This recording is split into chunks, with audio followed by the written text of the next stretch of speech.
Kita melaksanakan salat zuhur berjamaah, kita bertausiah, bertazkirah, wa zakkir fa inna dzikra tanfa'ul mu'minin.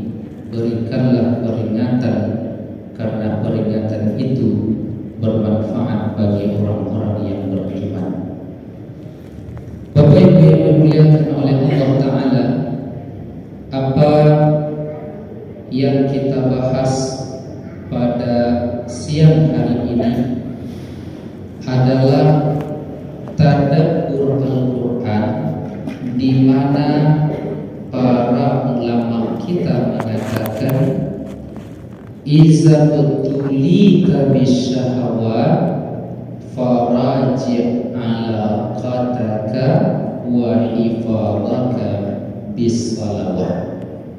Apabila engkau merasakan di dalam kehidupan ini syahwat begitu besar, tidak bisa mengendalikan hawa nafsu atau syahwat itu, maka kata para ulama kita, perhatikanlah seperti apa salatmu. Nah, Bapak Ibu yang dimuliakan oleh Allah, kita hidup dengan segala keinginan-keinginan. Kita hidup diberikan oleh Allah nafsu. Dalam artian umum, kita diberikan oleh Allah Subhanahu wa Ta'ala syahwat. Rasa suka kepada makanan adalah syahwat makan, kepada pakaian, kepada rumah, kepada segala kebutuhan kita, semuanya itu adalah syahwat. Bahkan disebutkan oleh Allah di dalam surga nanti, ma tashtahihi anfusukum, terdapat segala apa yang kalian syahwatkan atau segala hal yang kalian inginkan. Tetapi Bapak Ibu yang dimuliakan oleh Allah, ketika kita di dunia ini tidak bisa mengendalikan syahwat itu, dapat satu ingin dua, dapat dua ingin tiga, sehingga lelah jiwa kita untuk menundukkan keinginan-keinginan itu. Akhirnya kita diperbudak oleh keinginan-keinginan itu. Maka kata para ulama kita, berarti ada yang salah di dalam salat kita. Kenapa? Karena salat yang baik itu dikatakan oleh Allah Subhanahu wa Ta'ala, inna salata tanha 'anil fahsya'i wal munkar. Salat itu akan menghalang pelakunya dari perbuatan keji dan munkar. Maka oleh karenanya juga di dalam Al-Quran dikatakan oleh Allah, ketika Allah menceritakan fa khalafa min ba'dihim khalfun aqamus shalah wattaba'us syahawat, datanglah generasi setelah mereka itu di mana mereka ittaba'us syahawat, mereka salat mereka lalaikan, wattaba'us syahawat, pada akhirnya mereka tunduk mengikuti syahwat-syahwat mereka. Maka oleh karenanya kaum muslimin muslimat yang dimuliakan oleh Allah, kalau ingin hidup kita teratur,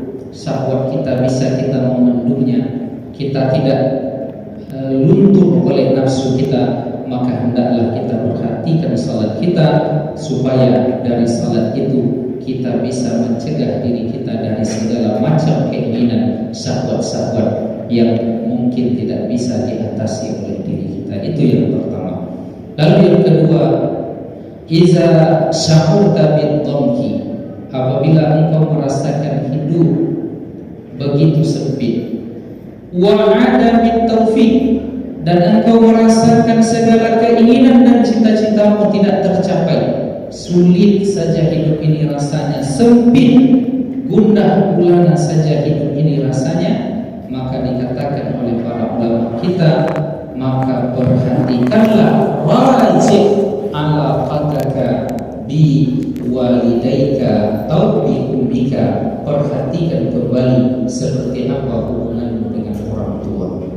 Jadi rupanya Bapak Ibu yang dimuliakan oleh Allah, jika kita ingin pekerjaan kita sukses, rencana-rencana kita lancar, keinginan-keinginan maka di antara wiridnya adalah berbaktilah kepada kedua orang tua.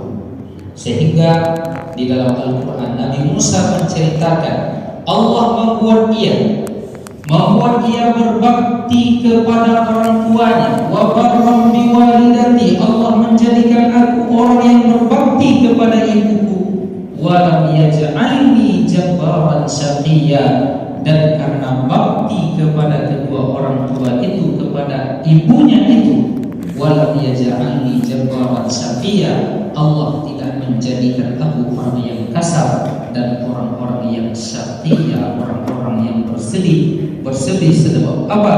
Karena ia tidak mendapatkan apa yang dia inginkan, ia tidak mendapatkan apa yang dia cita-citakan. Maka jika kita ingin mendapatkan apa yang kita cita-citakan, maka hendaklah kita berbakti kepada kedua orang tua kita. Kaum muslimin muslimat, hadirin hadirat yang dimuliakan oleh Allah Ta'ala, dalam hadis lain disebutkan oleh Nabi kita, segala dosa di dunia ini berpotensi diampunkan oleh Allah Ta'ala dan ditunda oleh Allah azabnya di dunia.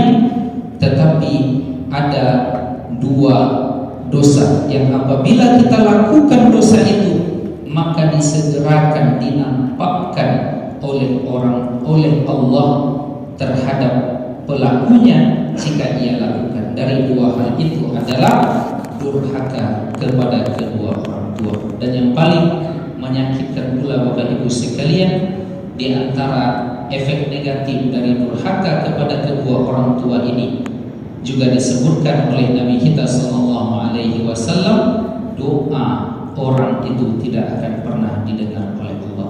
Maka cara menyelesaikan persoalan-persoalan hidup kita adalah yang pertama, perhatikan salat kita.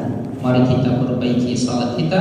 Lalu yang kedua, perhatikan hubungan baik kita dengan kedua orang tua kita, yang jika kedua ini sudah kita perbaiki, maka Allah juga akan memperbaiki kehidupan kita. Demikian tausiah singkat ini, semoga bermanfaat, semoga menambah ilmu kita, menguatkan iman kita dan mengokohkan amal kita lillahi ta'ala. Fa'tabiru ya ulil albab la'allakum turhamun. Wabillahi taufiq wal hidayah. Wassalamualaikum warahmatullahi wabarakatuh.